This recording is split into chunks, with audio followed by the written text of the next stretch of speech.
अब नाजरीन एक और चीज मैं आपको बताता हूं। टाउट्स जो है ना वो बयानियां पहले से ही बनाना शुरू हो गए हैं, तो इस केस में अब इंसाफ होता हुआ दिखाई नहीं दे रहा। यानी कर्नल की अहलिया के कहने के ऊपर 25 के करीब तलबा पे भी मुकदमा दर्ज हो गया।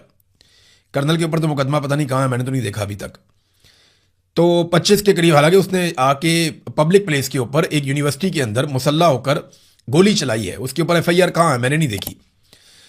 और दूसरा जो है वो जो असफंदियार साहब की अहलिया हैं कर्नल साहब की, उन्होंने प्रोफेसर जदून समेत 25 से जायद तलबा और तालिबात पर मुकदमा भी दर्ज कर दिया है। एक तरफ मुकदमा दर्ज हो जाता है, मुबैना तौर पर गिरफ्तारियां भी हो रही हैं। और जो टाउट्स मिलिट्री एस्टेब्लिशमेंट के लिए काम करते हैं, मैं आपको फिर बता रहा हूं, जो मिलिट्री एस्टेब्लिशमेंट के लिए हमारे सहाफ़ी या टाउट्स जो लोग काम करते हैं, वो इस केस में बहुत ज़्यादा फेवर कर रहे हैं कर्नल को और बहुत ज़्यादा मुखालफत कर रहे हैं दूसरी पार्टी की। तो ऐसा लगता है कि मिलिट्री एस्टेब्लिशमेंट ये चाहती है कि कर्नल साहब को बचाया जाए।